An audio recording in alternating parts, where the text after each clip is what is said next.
प्यारे दोस्तों, आज जो मैं आपको कहानी सुनाने जा रही हूँ वो कहानी है जादुई हेयर रिबन के पेड़ की।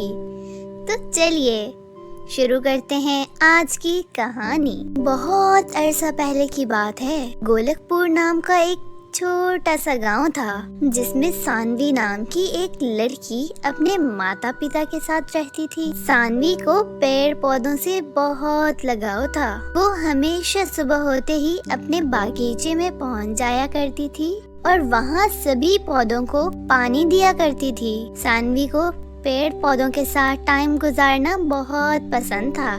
सानवी के बाग में एक पेड़ लगा हुआ था जो शुरू से ही सूखा हुआ था। सानवी उस पेड़ के पास कभी नहीं जाती थी क्योंकि उस पेड़ पर बहुत सारे कांटे लगे हुए थे और कुछ कांटे उस पेड़ की चारों तरफ पड़े रहते थे, जिसकी वजह से सानवी उसके आसपास की भी सफाई नहीं करती थी। सानवी जब बचपन में उस पेड़ के पास जाया करती थी तो उसके पाँव में कांटे लग जाया करते थे, इसीलिए अब वो उस पेड़ के पास नहीं जाया करती थी, नहीं उसकी साफ सफाई किया करती थी। उसे कांटे लगने का हमेशा से ही डर लगा रहता था। सानवी का परिवार बहुत ज्यादा गरीब परिवार था। उन्हें अपना गुजारा करने के लिए कुछ न कुछ काम करना होता था। सानवी के पिता के पास कोई सरकारी नौकरी नहीं थी, इसीलिए वो रोजाना अलग अलग काम किया करते थे।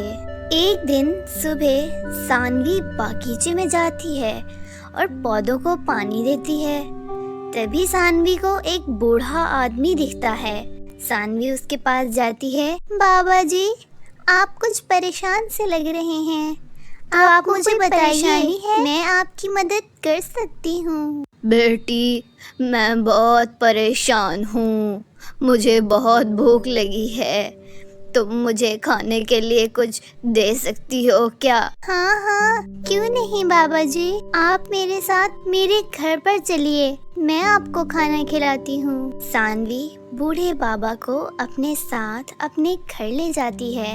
सानवी अपनी माँ से बूढ़े बाबा को खाना देने को कहती है। माँ, बाहर एक बूढ़े बाबा जी आए हैं, उन्हें बहुत तेज भूख लगी है, उन्हें कुछ खाने को दे दो। क्या बेटी, तू सच बोल रही है क्या?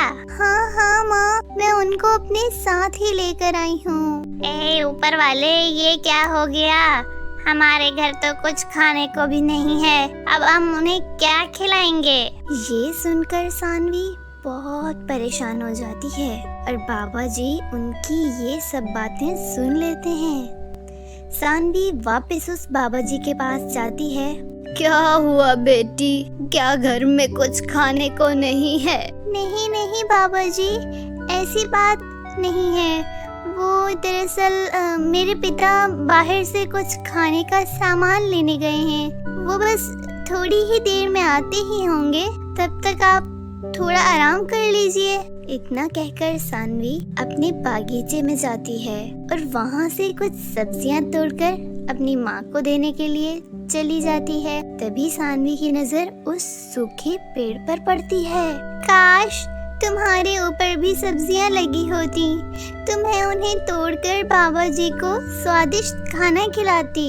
खैर, अभी मैं इसी पे उनका पेट भर देती हूँ। सानवी इतना सोचकर अपने घर वापस आ जाती है और वो सब्जियाँ अपनी माँ को दे देती है। माँ, मैं बागीचे से ये सब्जियाँ तोड़कर लाई हूँ, आप इसे जल्दी से बना दीजिए। सानवी बेटा, मैंने बाबा जी के लिए खाना परोस दिया है, जाओ तुम ये खाना देकर आ जाओ। सानवी अपनी माँ की दी हुई थाली बूढ़े बाबा जी के पास लेकर जाती है। बाबा जी को खाना बहुत पसंद आता है और वो बहुत खुश होते हैं। खाना खाने के बाद बाबा जी कहते हैं, बेटी, तुमने मुझे खाना खिलाकर बहुत मुझ पर एहसान किया है और मुझे खाना बहुत पसंद आया है। इसके बदले में मैं तुम्हें ये पौधा देना चाहता हूँ, ये तुम्हारी बहुत ज्यादा मदद करेगा।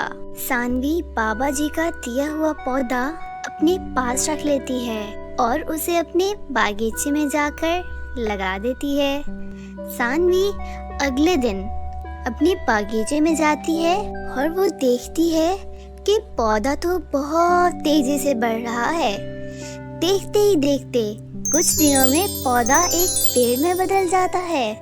सानवी उस पेड़ को देखकर बहुत हैरान रह जाती है, क्योंकि उस पेड़ पर बहुत सारे हेयर रिबन लगे होते हैं। अरे ये कैसा पेड़ है?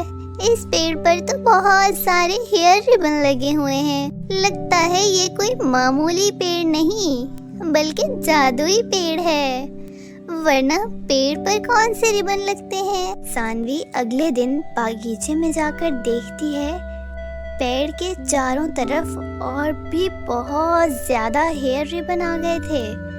सानवी उन हेयर रिबन्स को तोड़ लेती है और उन्हें एक टोकरी में भरकर बाजार में बेचने के लिए चली जाती है। बाजार जाते ही सानवी के सारे हेयर रिबन अच्छे दामों में बिक जाते हैं। सानवी बहुत ज़्यादा खुश हो जाती है। फिर अगली सुबह सानवी उठती है और बागीचे में जाती है। वो देखती है कि पेड़ पर तो बहुत सारे हेयर रिबन लगे हुए हैं। वो ये देखकर बहुत हैरान हो जाती है कि अभी कल ही तो हेयर रिबन्स उतारे हैं और फिर से इतनी जल्दी में लग गए।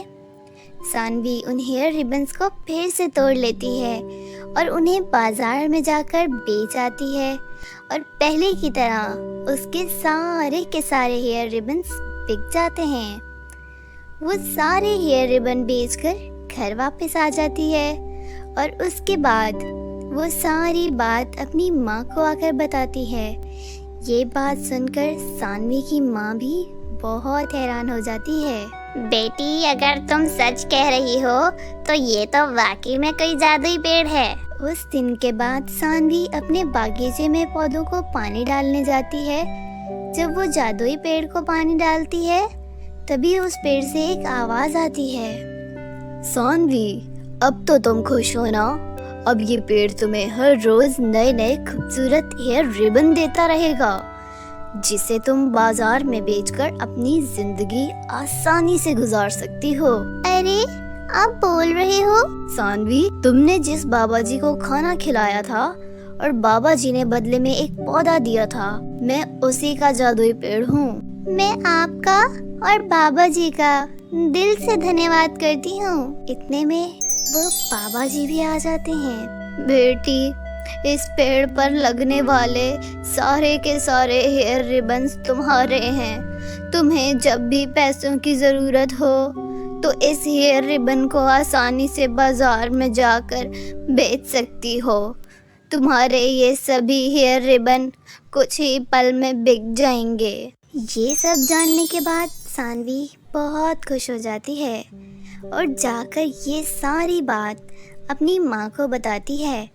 और अब इसके बाद सानवी और उसका पूरा परिवार हंसी खुशी रहने लगता है और अब उन्हें पैसों को कोई कमी नहीं होती। तो देखा आपने प्यारे दोस्तों, जब भी आप दिल से किसी की मदद करते हैं तो ऊपर वाला भी आपकी मदद ज़रूर करता है। अगर आपको हमारी कहानी पसंद आई हो तो हमें लाइक और कमेंट करके ज़रूर बताइएगा।